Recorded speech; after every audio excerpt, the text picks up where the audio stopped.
సంఖ్యాకాండము 34వ అధ్యాయము.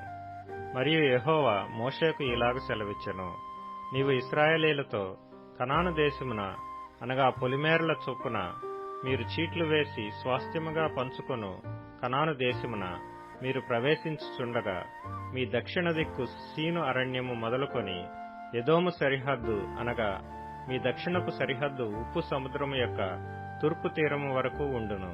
మీ సరిహద్దు దక్షిణము మొదలుకొని అక్రబ్బీము కనుమ యొద్ద తిరిగి సీను వరకు వ్యాపించును. అది దక్షిణము నుండి కాదేషు బర్నేయ వరకు వ్యాపించి అక్కడ నుండి హసరద్దారు వరకు పోయి అక్కడ నుండి అస్మోను వరకు సాగును. అస్మోను నుండి ఐగుప్తు నది వరకు సరిహద్దు తిరిగి సముద్రం వరకు వ్యాపించును. పడమటి సరిహద్దు ఏదనగా మహాసముద్రము, అదే మీకు పడమటి సరిహద్దుగా నుండును. మీ ఉత్తరపు సరిహద్దును మహాసముద్రము యొద్ద నుండి హోరు కొండ వరకు ఏర్పరచుకొనవలెను. హోరు కొండ యొద్ద నుండి హమాతునకు పోవు మార్గము వరకు ఏర్పరచుకొనవలెను. ఆ సరిహద్దు సెదాదు వరకు వ్యాపించును. అక్కడ నుండి సరిహద్దు జిప్రోను వరకు వ్యాపించును. దాని చివర హసరేనాను నొద్ద ఉండును. అది మీకు ఉత్తరపు సరిహద్దు. తూర్పు సరిహద్దు హసరేనాను నుండి షపాము వరకు మీరు ఏర్పరచుకొనవలెను. షపాము నుండి సరిహద్దు అయ్యూనుకు తూర్పున రిబ్లా వరకు ఉండును. ఆ సరిహద్దు దిగి తూర్పున కిన్నెరెతు సముద్రము నొడ్డును తగిలియుండును. ఆ సరిహద్దు యోర్దాను నది వరకు దిగి ఉప్పు సముద్రము దనుక వ్యాపించును. ఆ దేశము చుట్టూనున్న సరిహద్దుల మధ్యనున్న దేశము మీదయుండునని వారికి ఆజ్ఞాపించుము. మోషే ఇశ్రాయేలీయులతో మీరు చీట్ల చేత పొందబోచున్న దేశము ఇది. యెహోవా 9 గోత్రములకును అర్ధగోత్రమునకును దీనిని ఇయ్యవలెనని ఆజ్ఞాపించెను. ఏలయనగా తమ తమ పితరుల కుటుంబముల ప్రకారము రూబేనీయులను గాదీయులను తమ తమ స్వాస్థ్యముల నొందిరి. మనష్షే అర్ధగోత్రపు వారు తమ స్వాస్థ్యము నొందిరి.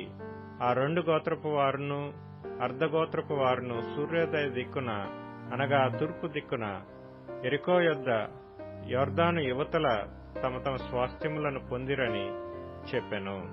మరియు యెహోవా మోషేకు ఇలాగ సెలవిచ్చెను, ఆ దేశమును మీకు స్వాస్థ్యముగా పంచిపెట్టవలసిన వారెవరనగా యాజకుడైన ఎలియాజరును నూను కుమారుడైన యెహోషువయు. మరియు ఆ దేశమును మీకు స్వాస్థ్యముగా పంచిపెట్టుటకు ప్రతి గోత్రములో ఒక్కొక్క ప్రధానుని ఏర్పరచుకొనవలెను. వారెవరనగా యూదావారి గోత్రములో యెఫున్నె కుమారుడైన కాలేబు, షిమ్యోను గోత్రములో అమీహూదు కుమారుడైన షెమూయేలు, బెన్యామీనీయుల గోత్రములో కిస్లోను కుమారుడైన ఎలీదాదు, దానీయుల గోత్రములో ఎగ్లీ కుమారుడైన బుక్కి ప్రధాని, యోసేపు పుత్రులలో ఏఫోదు కుమారుడైన హన్నీయేలు మనష్షీయుల గోత్ర ప్రధాని, ఎఫ్రాయిమీల గోత్రములో షిప్తాను కుమారుడైన కెమూయేలు ప్రధాని, జెబూలూనీయుల గోత్రములో పర్నాకు కుమారుడైన ఎలీషాపాను ప్రధాని, ఇస్సాకారీల గోత్రములో అజాను కుమారుడైన పల్తీయేలు ప్రధాని, అషేరీయుల గోత్రములో షెలోమి కుమారుడైన అహీహూదు ప్రధాని, నఫ్తాలీల గోత్రములో అమీహూదు కుమారుడైన పెదహేలు ప్రధాని.